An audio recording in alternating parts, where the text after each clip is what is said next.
Offline mode not found.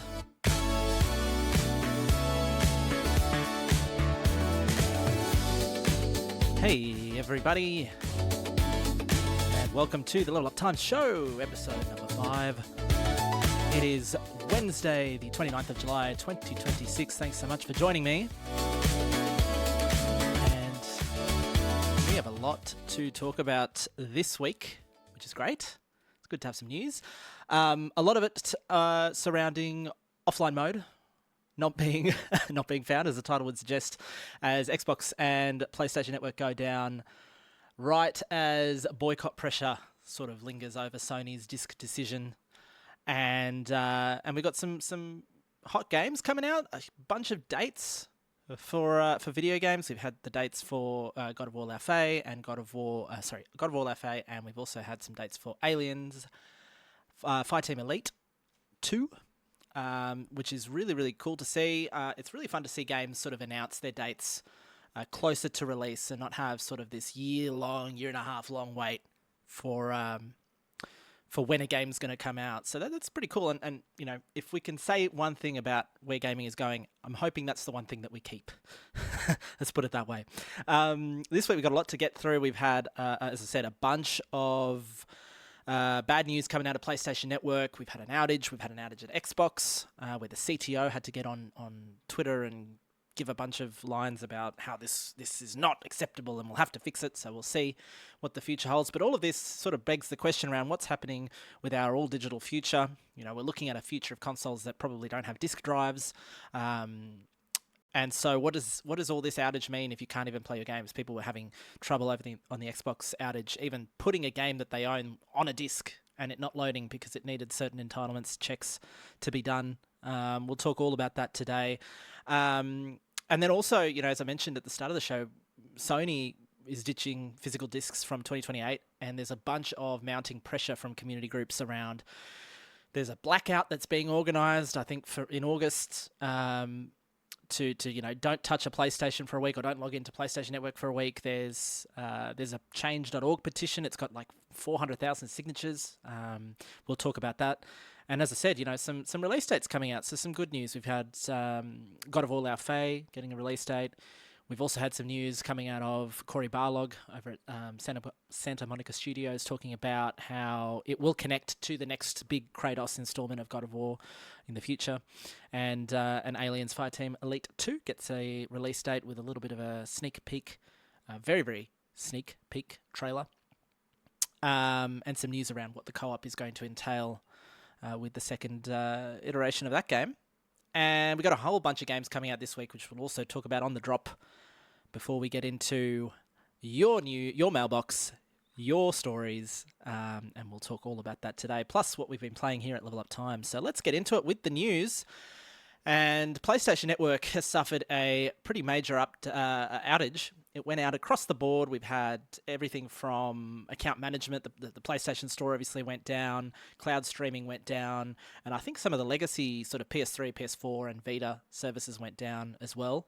Obviously Vita, we know the store is switching off, I believe.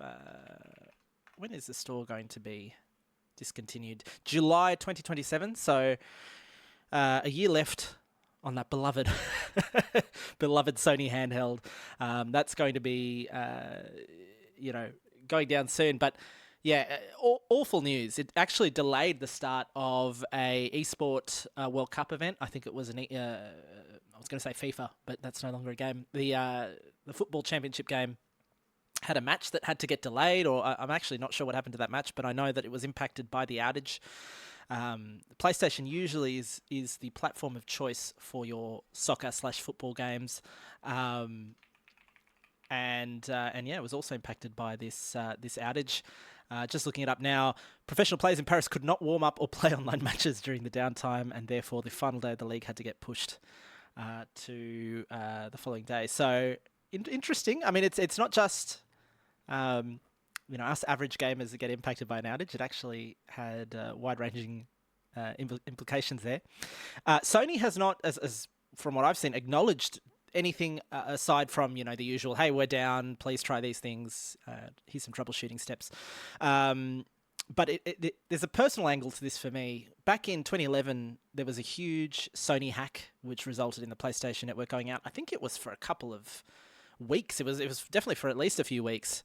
I actually covered that way back. This is I was a young lad on the radio, and I was giving some headlines to some of the radio stations in Australia. That was fun. Different time, different era. And it's sort of, when I first heard the news, I was like, oh no, like, is this, what's going on? Have they been hacked? Have they been breached? I don't know if that's been the case here. This was a relatively shorter outage, about a day. But it's not the greatest of time, or great timing for Sony to be getting hit by an outage. As you know, mentioned at the start of the show, 2028 physical discs are getting sunset by the company, and they are clearly pushing for a digital-only future. One can only assume the PS6 probably doesn't have a disk drive, and so this all begs the question, and we'll talk about this in a sec, what happens when every piece of access that you have to a game is dictated by the uptime of a server? And it's something that's weighing on a lot of us. It's been weighing for a while. Obviously, this is not the first time we're hearing of an all-digital future. Xbox tried this way back in the Xbox One days. But at least in the PlayStation Network outage, and not like the Xbox outage that we'll talk about in a sec, you could play your discs. You could put your discs in and definitely play them. But let's get into it. Xbox, suffered an outage as well. This was also about a day's worth of outage. Users couldn't log in. They couldn't see their library. They couldn't even play... they couldn't play games that they own digitally, but they couldn't even play some of their physical discs. They were locked. And all this had to do with a Microsoft service, not an Xbox service. Just to be clear, this is a Microsoft entitlements service that's called by Xbox and other platforms to check whether a user is entitled to a certain item or entitled to, DLC, or entitled to, in this case, the full ownership of a game. And so what's happened is that server's gone kaput. Xbox, as a recipient of that, meant that you logged into your account. Most people couldn't even log into their Xbox account, but when you did, you had an empty library because Xbox didn't know what you actually owned. And similarly with some of the discs, they do an entitlement check when you put the disc in. And if it can't phone home, it can't let you load the game. So a lot of implications for this particular outage. The CTO of Xbox, Scott Van Vliet, confirmed on Twitter that the cause, as I said, was that Microsoft server, and they're committed to a full post-incident review of the matter. They're trying to figure out what Xbox needs to do to prevent implications as broad as this from one outage in one part of the pipeline that is Xbox. So service is back up right now as of the time of this recording. As far as I can tell, there's no reported lingering impacts of these outages.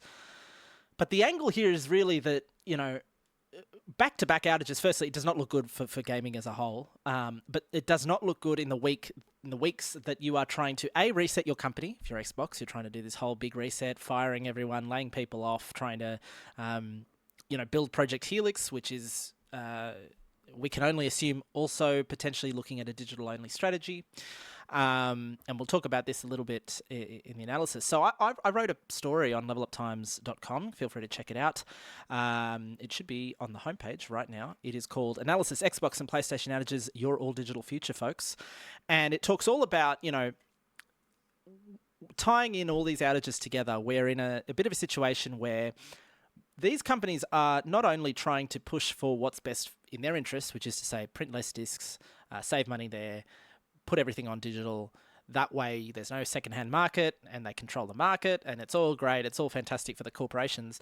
But at the end of the day, who's actually going to be hurt by all of this? And that's ultimately the gamer, the consumer, holding the controller. And my argument for this piece was really, this was all a big dress rehearsal for what happens when we are in an all digital future, in the current context of where policy is at and where these company policies are at. We've seen on the Xbox front, someone got locked out of their account because they got hacked and they lost all of their I think there were baby photos on their OneDrive that got deleted. All of their Xbox library was wiped. I do believe the update since that article was posted is that someone at Microsoft had reached out and they were going to look at rectifying their situation. But the only reason that happened was because it gained so much traction and it went viral on social media, right? So if we take the average consumer approach, the average consumer is probably not going to be screaming into Twitter, and if they do, it's unlikely to get thousands of retweets and so on. So you kind of look at it and go, what we're saying at the moment is that the corporation controls your account, they control your entitlements. The concept of, at least back in the day, you had a disc. So if one account got banned, you could always find another console, find another I want to say banned, but if you were restricted in one way or another, you could still play the fundamental game that's on the disc. That concept is diluted to the point where it may not exist in the next generation of consoles. And so we have to ask ourselves, what needs to change between now and that next generation of consoles to secure some rights for the consumer who's ultimately losing out on this transition? So yeah, the Sony outage, about 8 hours, Xbox about a day, but at least on the Xbox front, we did get a bit of leadership in the CTO's comments around, it was actually a pretty detailed tweet. It had what happened, what we're doing, how long it took. It was actually it was almost like reading, I've worked in corporate for many, many years. It was kind of like reading an incident document. So and this is personal, this is like a personal sort of proposition that I want to put to the industry, is we're obviously not going to be in a situation, I don't think customers are ever going to have a open ownership to what they want, right? I bought this thing, it's on my hard drive, even if the servers are down, press play. I don't think we'll get to that. But I also don't think it's realistic to keep relying on online checks just to check whether you own a game every single time I launch the game. I think that's ridiculous, as we've seen with the Xbox outage in particular. My sort of proposal is that we need some policy, whether it's enforced. I don't even want to get into where it would be enforced. I think ideally, to start, the industry needs to self-regulate before it gets to the level where we've got intervention coming from, public policy, etc., the EU, whatever.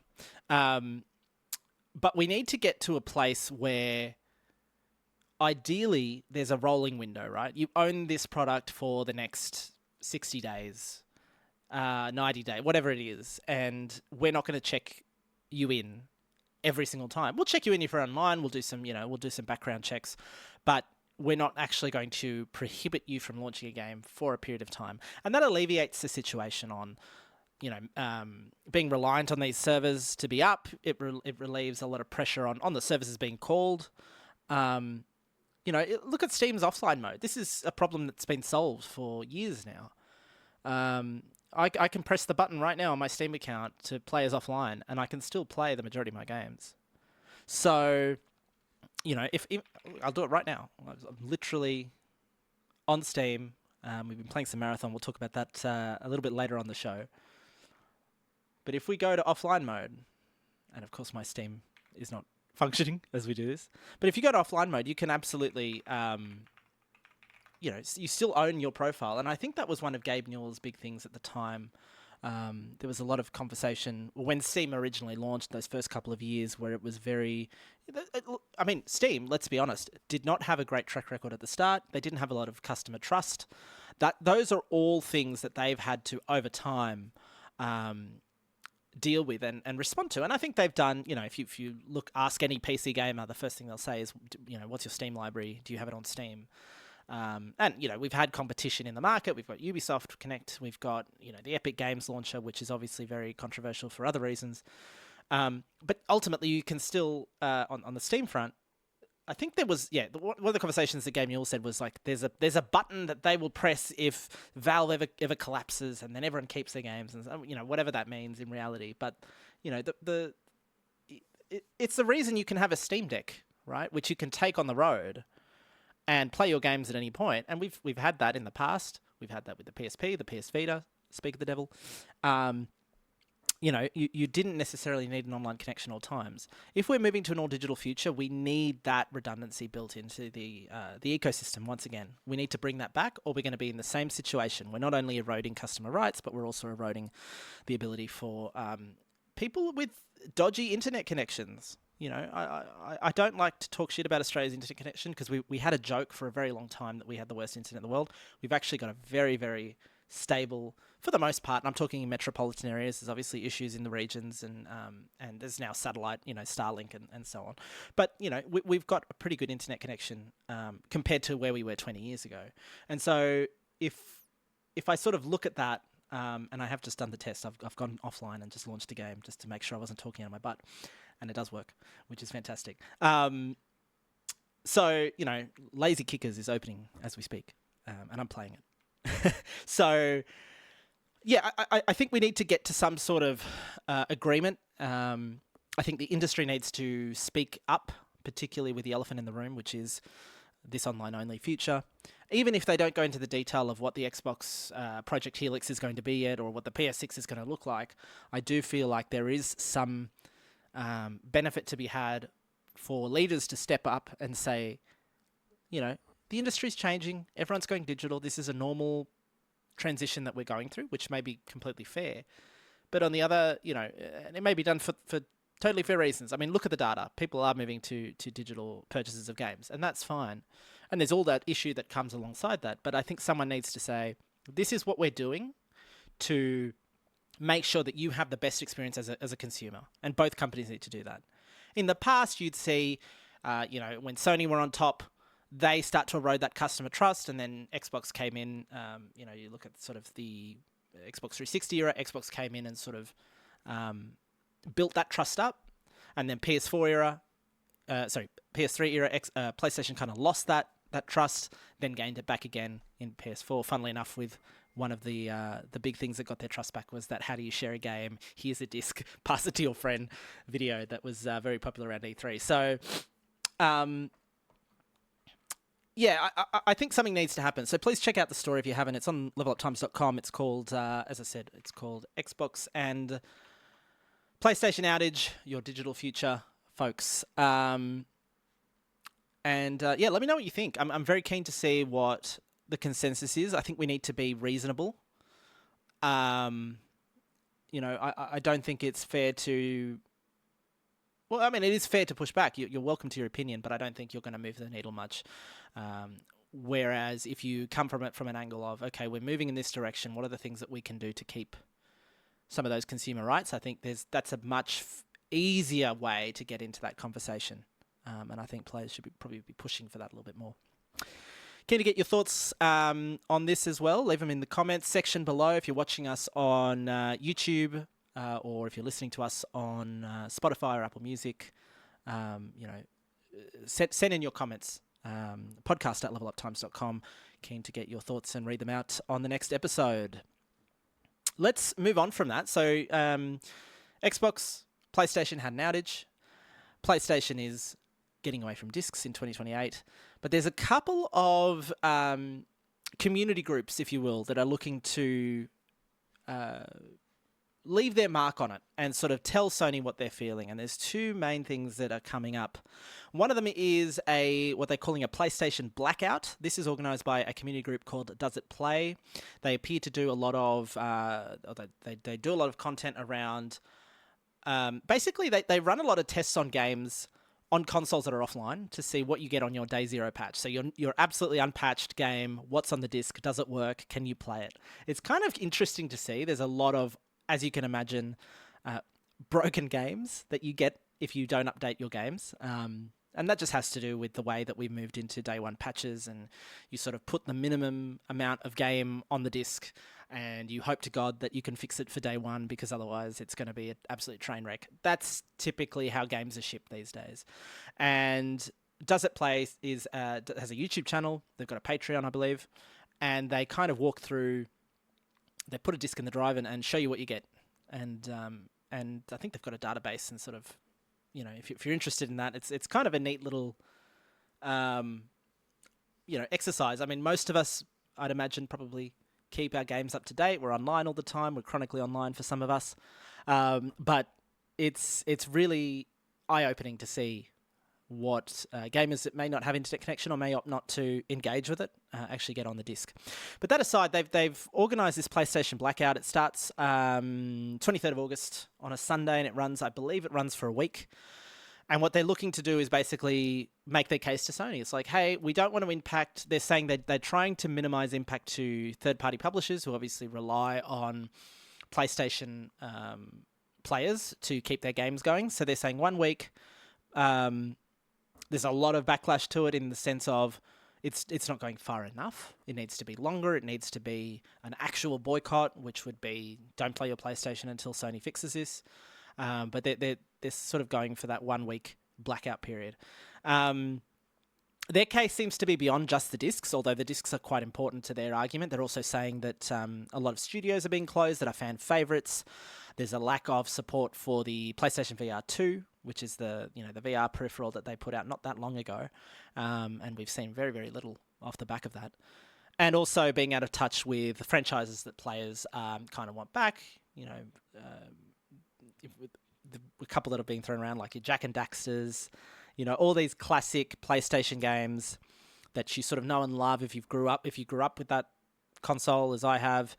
Sort of been cast to the wind in favour of the new sort of live service model. They're also against that that Sony have gone down and trying to bring Sony back, I guess, to basic sort of fundamentals.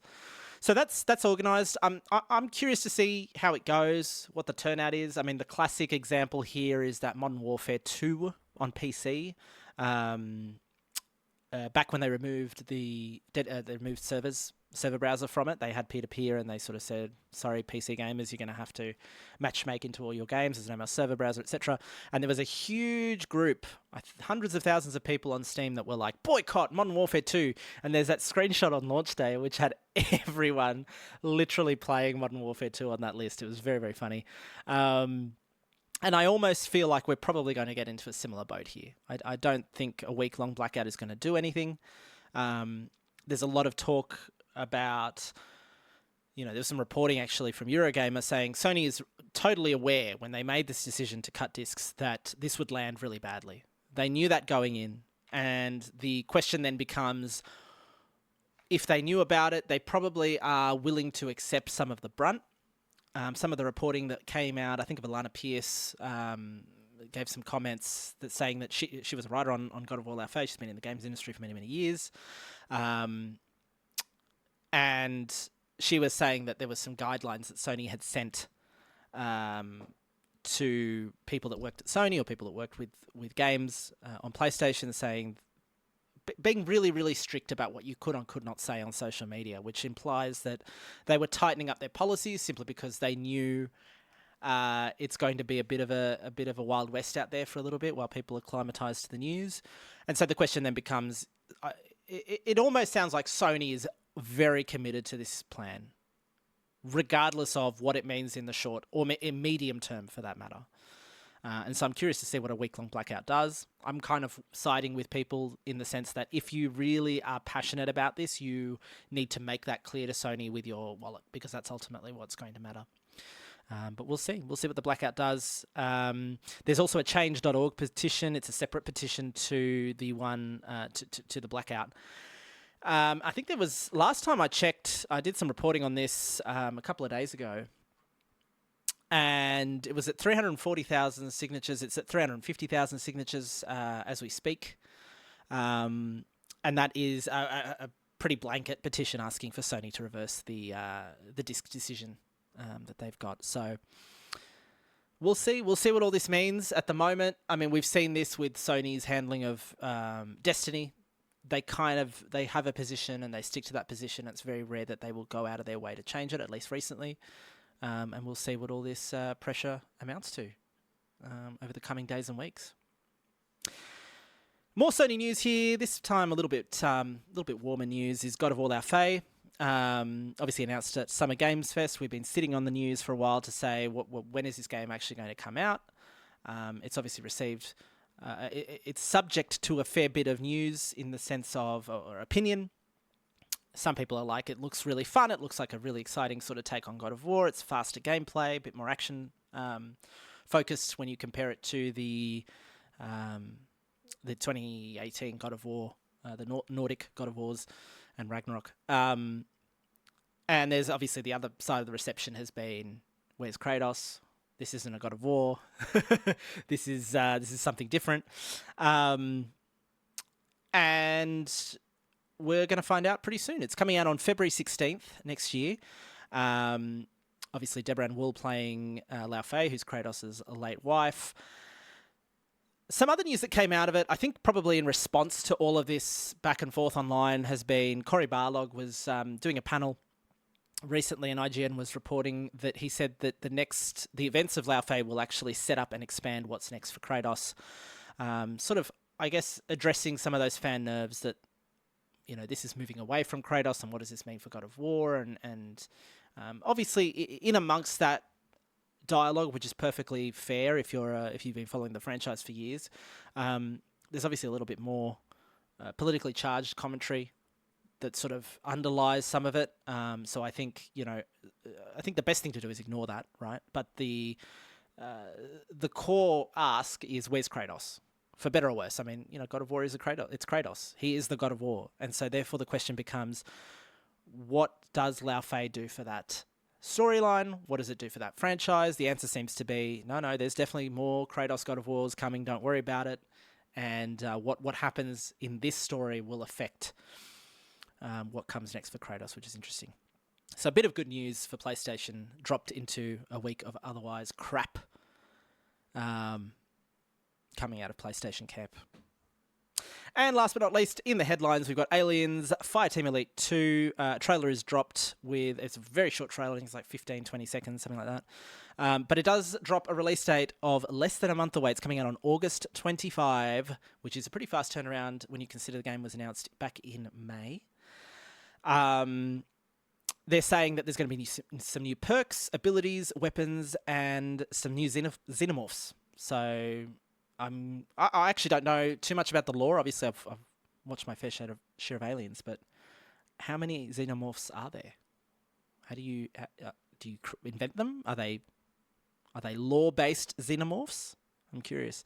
Co-op is moving from 3 to 4 players, which is interesting. I think there was a lot of thanks to Destiny, I think a lot of games went to that 3-player co-op model.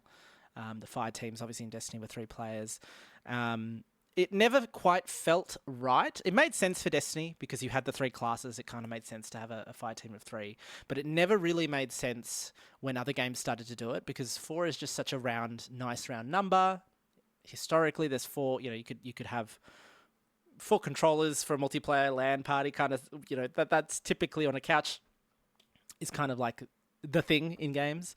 So it always felt weird when we moved to 3. Not that every game did it, but it's cool to see that move up to 4 players. I remember playing the first Fireteam Elite game way back. I actually really liked it. I felt like the loop was simple but satisfying. The progression felt good. And like I said, at the start of the show, it's just nice to see this industry trend that we're getting where the game is getting announced and the game comes out pretty soon thereafter. You don't have to wait. I would say even the God of War, God of War is what? When was it announced? It would have been announced May to Feb, like a what? 9-10 month? 8-9 month wait. Which is still pretty long, but if I think back, we used to have games that were announced, and then you would wait years, and then you'd hear it got cancelled. There was a lot of. I think we're starting to mature in that sense in terms of a production and how we market games, which is cool to see. But yeah, Aliens Fireteam Elite 2 coming out August 25. Let's talk about the games that are coming out this week. If you've been living under a rock, Halo Campaign Evolved is out. It came out last night. If you are not buying the premium model. Otherwise, it came out, I think, late last week, 24th of July, for people that purchased the premium or collector's edition of the game. It's Master Chief's first ever PlayStation appearance. And it's the first Halo game to be on Unreal Engine. So they've dropped the classic sort of Bungie engine that's been used and upgraded over the years. The praise right now seems to be mixed to positive. There's a lot of negative talk, as you can imagine, the internet being what the internet is. There's a lot of negative talk about performance, kind of how it runs and feels, and it kind of has lost some of that shimmer. But visually, it's seems to be hitting the mark. I've just downloaded it today, so I'll be checking it out hopefully today or tomorrow. I'll probably do a bit of a blind date video on it, but curious to see how the Halo Combat Evolved campaign holds up. I played it quite recently, maybe about, 2-3 years ago, and it's fine.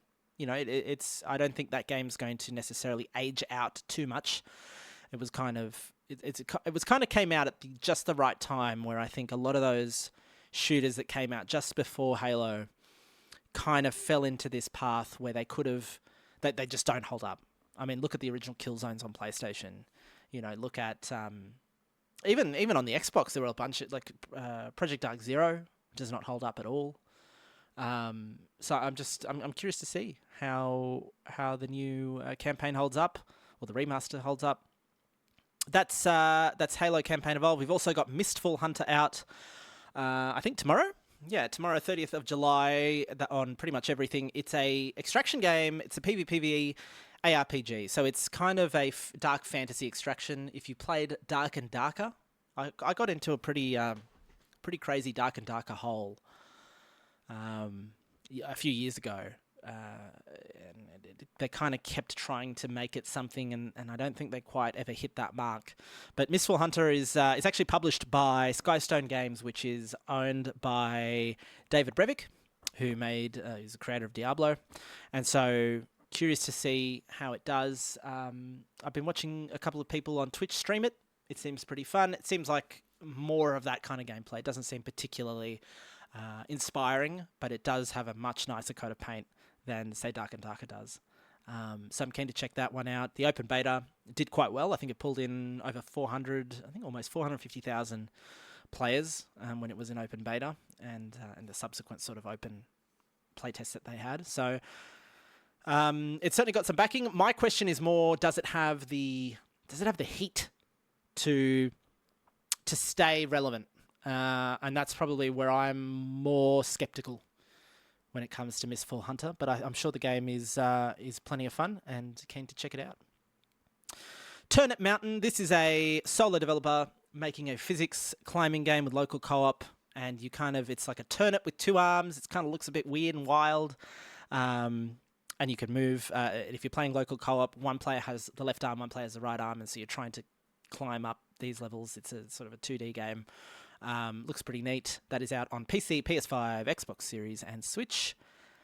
Next one's a bit of a local game. This one I've been following a little bit since I found out about it. It just seems pretty cozy. It's a crossword-solving wordplay game from a Melbourne developer called Spork Tank. The developer says that they built the game as a tribute to their grandmother. You play as this cute little cute little chicken moving across the moving across this 3D voxely kind of world. Kind of looks very voxely. It's got some dialogue in there as well, but it just looks really, really cute, and it's a crossword kind of game. So if you're a wordplay fan, if you're a word games fan, you probably have a bit of fun with it. That is out tomorrow on PC. And final one for the week in terms of things that you probably want to stay up to date with. Actually, two. I'll throw one in, a bonus one at the end. Forsaken Realms, Varen's Call. This one is a small UK team that's sort of taken inspiration from games like your Fable, like classic Fable, original Fable. It's a classless action RPG. I was looking at it, it's got like a little bit of Two Worlds 2 to it. And the classless kind of Elder Scrolls progression to it. It looks pretty neat. It does, don't take it off as this is a AAA or even a AA kind of game. It definitely looks a bit rough around the edges, but I think that adds to the charm of this particular game. That's Forsaken Realms, Varen's Call. It's out on PC. I think it came out yesterday. And last one for me, this one, I didn't put in the drop on the website, but EverQuest Legends, I think, is out. This is the I don't want to say remake because it's from everything I can see, it is very much looking like EverQuest 1.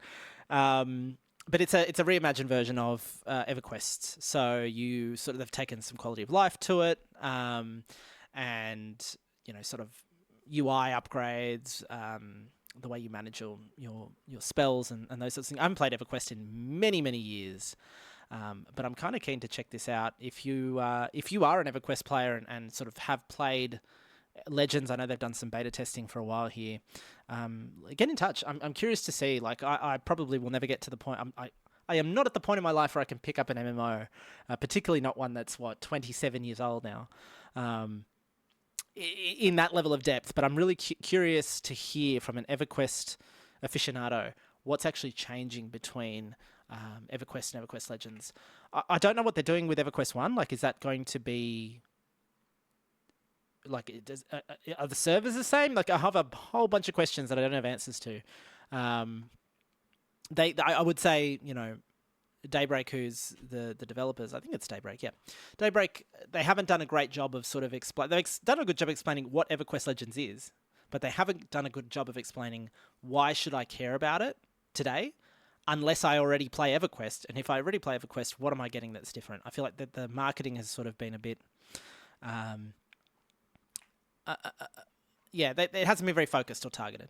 So I'm curious to see what EverQuest Legends looks like. That's the drop. As always, check us out, leveluptimes.com. We publish the drop every single week on Monday for you to check out what's coming out this week, what you should be keeping an eye on, and what you should be taking a look at. We try and organise it by sort of the blockbuster hits of the week and a smattering of indie games, smaller games that probably deserve a little bit more attention than they're getting.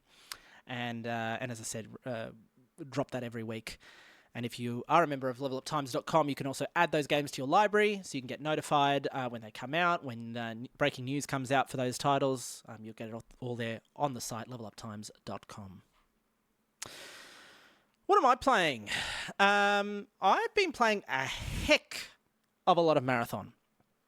I'm actually recording a video, or recording footage for a video I'm editing right now, talking about the Vault Breakers update, which has another week left on it, which I don't know why they do these experiments where they put out this game mode, which they've been talking about for months, or at least a month. They're saying, mid-season 2, we're going to put out this patch. It's going to be the first PvE-only mode in Marathon's history. Obviously Sony and Bungie are doing a lot to try and maintain their hold with the players that they have on Marathon, but also try and expand that audience gap to include people that just are not interested in PvP extraction. So what they've tried to do is they put out this mode. It's almost like a roguelike version of an extraction shooter.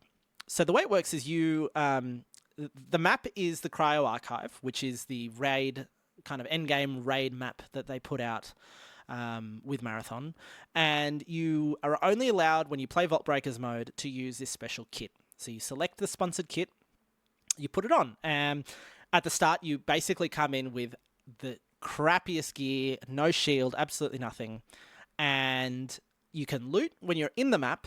You can pick up weapons, you can pick up armor, you can pick up cores and implants, but you do not keep them if you extract. So the whole point here is you're trying to set yourself up for success within that run.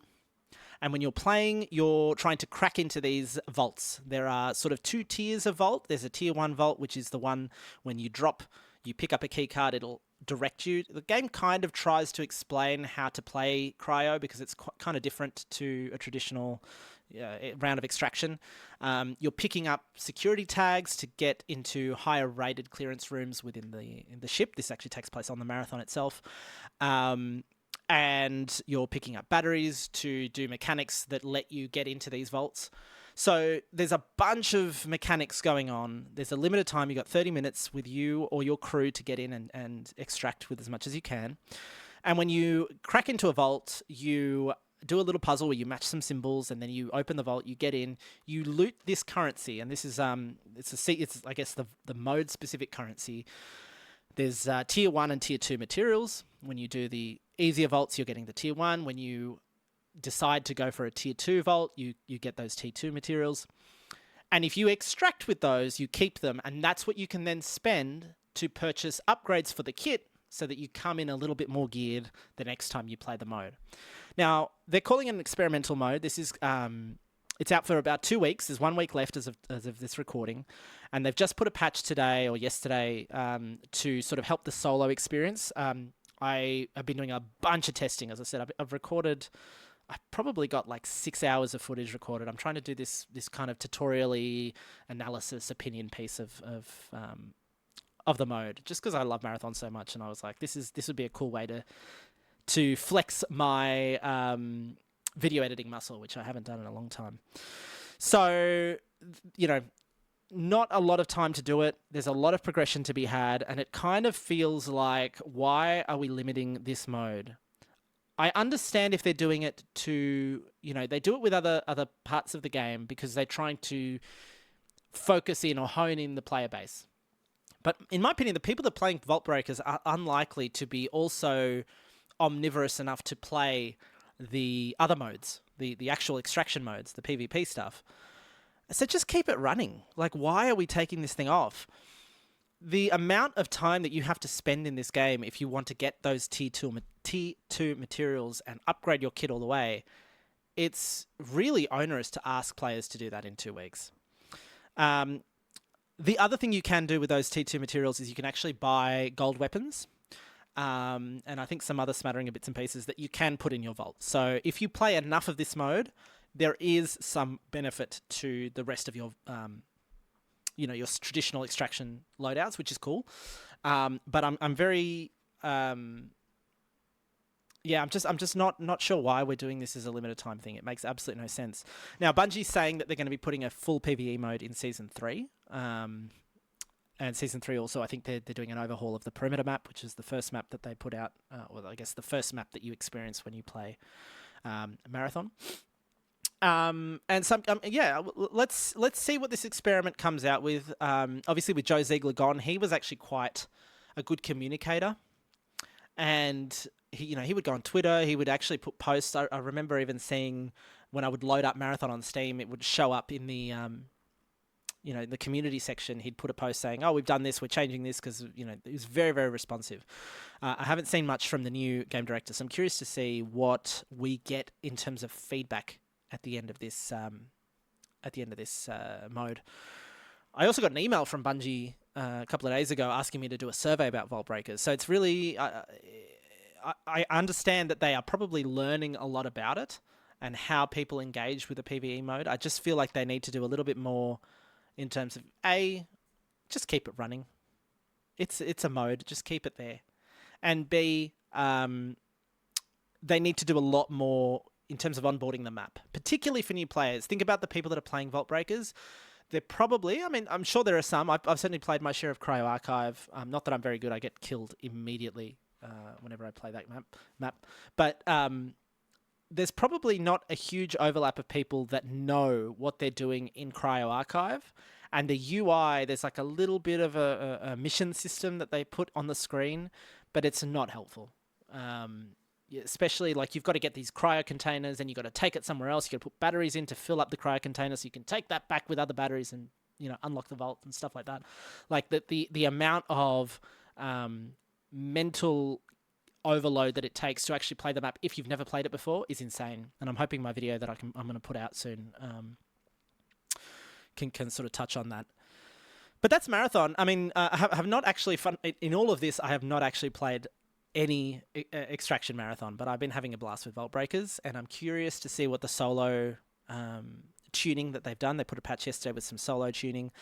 I played 2 matches today in solo just to get a feel for what changed, because one of my complaints from playing it in the first week was you can play this solo. It goes a crew of up to 3.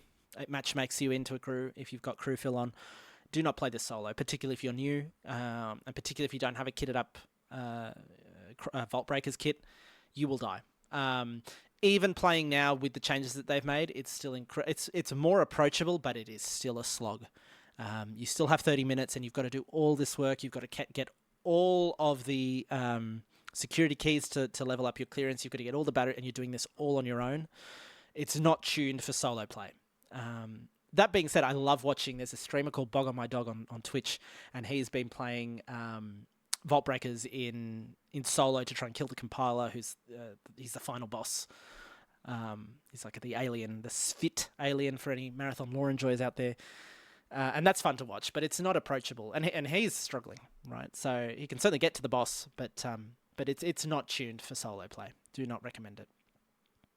Let's see what Bungie does with Marathon. Like, I really love it. Like, I think I'm in love with that world. I've been in love with that world since the 90s.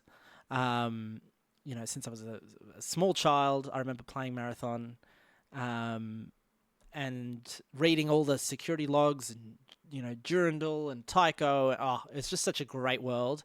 And they've done a decent job of translating that to the modern context with Marathon.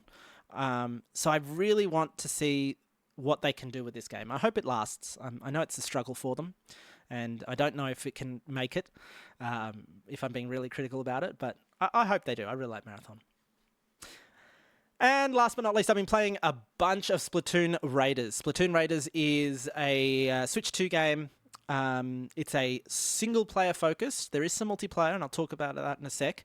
But it is a raid loop. So you are on this hideout, which is kind of like a ship in the middle of nowhere. You're stranded, and you fly out. You're the mechanic of this crew. The crew is, I think they're called Deep Cut. They're the idol, like a pop idol group. Anyway, you go out on these raids to pick up salvage and loot and treasure and bring it back to the ship so you can upgrade your weapons. There's a leveling system. There's a loot system, which is not particularly engaging. And yeah, you just kind of rinse and repeat. The missions are sort of, there's three basic archetypes. The first one is just levels. You go out there, you've got this little sonar, it pings out for some treasure points on the map, and you and your little robot buddy go and kill all the enemies, and then you can loot the goodies and take them out. The other aspect to it is there's kind of like these what they call, I think they're called dungeons. So you find them on the map, and they're almost like a Zelda dungeon, like a Breath of the Wild dungeon. You do whatever the mechanic is. Sometimes they lock your loadout. You do the mechanic. You do all that, and then you get a mechanic skill point, and then you can spend that skill point later on to upgrade your character. And last but not least, there's these larger missions, which are, you've got like a level is subdivided into subfloors, and you've got to kill a bunch of enemies real quick because there's a timer. And if you get enough of the eggs, which are sort of, the currency that the enemies drop, you go down to the second floor, and then you go down to the next floor, and usually there's a boss at the end. I really dislike those. I really hate timer-based gameplay. I feel like it adds absolutely nothing but mayhem for absolutely no reason, and they're the most annoying things in that game for me. Graphically, the game is super rough. There's frame rate hits everywhere.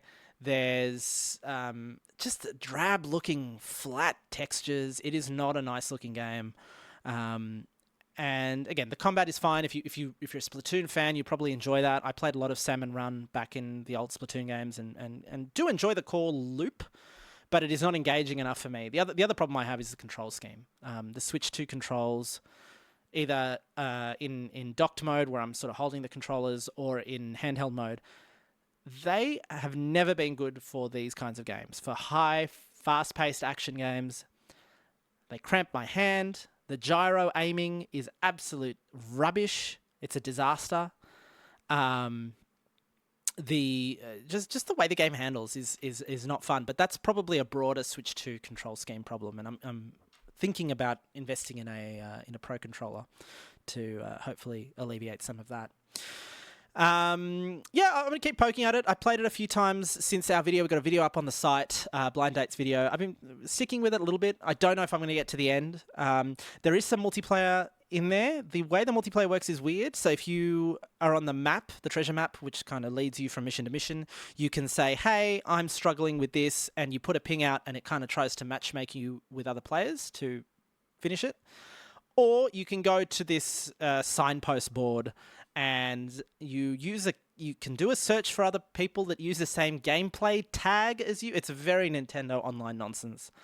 And if you find a player, you get a list of servers and you can select one. With this footage of that on our blind date, it's not very intuitive. It's kind of a mess, to be honest. But the actual when you connect it to a game, it works fine. I think we ran into like a weird farming group that were already like everyone was level 50. This was like release day. Everyone was level 50, and I joined their server. We played a couple of the same maps. I think it was the same map, and we got a whole bunch of treasure. I leveled up like 3 times over.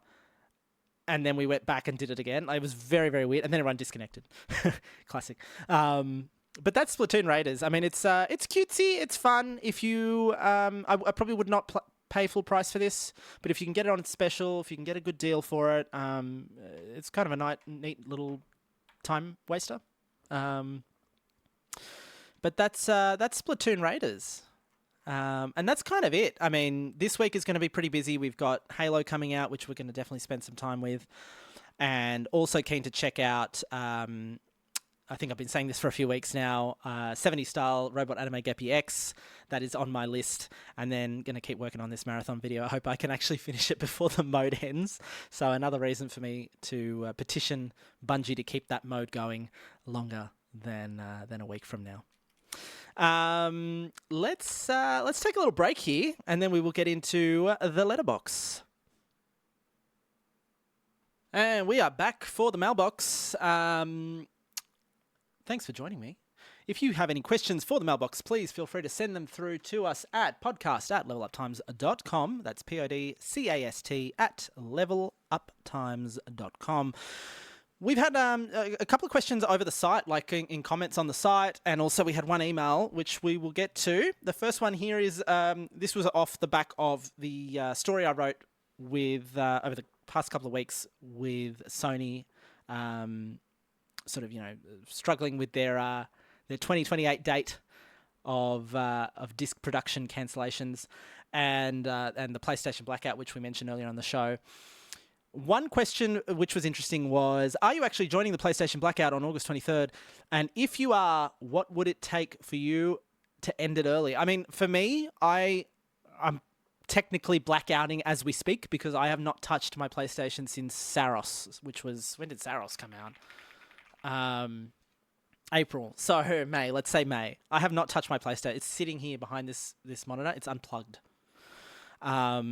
That's how little I've used my PlayStation. So I have been blackouting. If Sony is listening, shape up. What would it take for you to end it? I mean, I guess if I was joining the blackout, if I'm joining a blackout, I'm pretty committed to the cause. So it would actually mean I would not be phased. I think for the average person, what would probably take for them to end it early would be like a major... they play a game every day and they give up. That's probably the most common thing that's going to happen. And part B is going to be like Sony drops a big, a big announcement, or they drop a game, a shadow drop, if you will, and people jump on it. Like that's probably what would do it. The average player is, you've got people that are very politically active and will be committed to the cause. On either end of it, you've got people who are going to hate it. You've got people who are going to love it and follow that blackout to the T, and probably go beyond. And then the bell curve in the middle is going to be people are just going to give up when it suits them for whatever reason, right? It's not to cast shade. It's just the reality of the situation. So it's a good question. And part of what I was saying earlier, like I'm really curious to see what Sony can do to get through this. To see this through, and if it makes any impact on them. So, as usual, I'm hoping for the best. I'm hoping for them to say, we are listening to your feedback and we have done the following. I don't see Sony making a U-turn on the discs, quite frankly.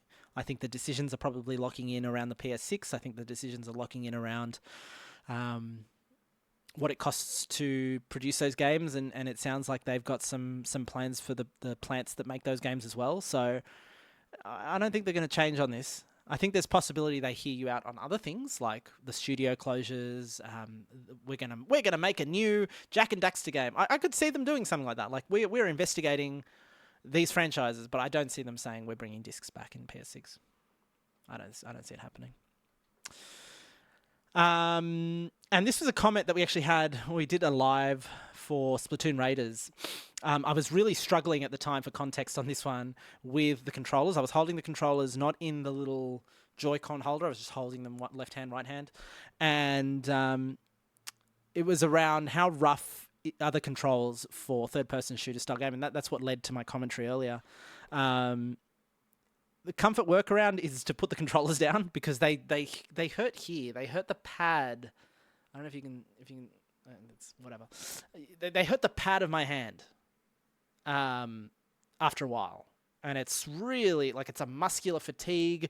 I don't have it with any other controller, but the Switch 2, and it was the same with Star Fox. Like it just happens to, my hands are either too big for it or the controller is just uncomfortable enough. I don't like the way the right camera stick is placed, particularly when games need you to switch between ABXY and the control stick, and the joystick. It's just not a good controller. It's not a good controller, I'm sorry to say. That's it. Pretty light mailbox this week. As I said, if you've got any questions for the mailbox, send them through to podcast@leveluptimes.com. Other than that, it's been a pretty tight episode this week, given all the news we've talked about. In terms of my sort of experiences outside of gaming, I watched the Odyssey in 70 mils the other night. Beautiful film, technically, but it in a way that only Chris Nolan can do. It was a movie that just did not land emotionally at all. Even a scene that definitely, I'm not going to spoil the film, but there was a scene there that should have absolutely got me because that sort of thing gets me everywhere, and it did not do a single thing to me. But other than that, I mean, it's a beautiful looking film, and it sounds like it's getting people interested in reading and literature, and obviously reading Homer's Odyssey. So that's a good thing. But that's it. That's the show. Thanks everyone for joining me. We'll be back here again for episode 6 next week. Until then, save early, save often. Thanks so much for watching.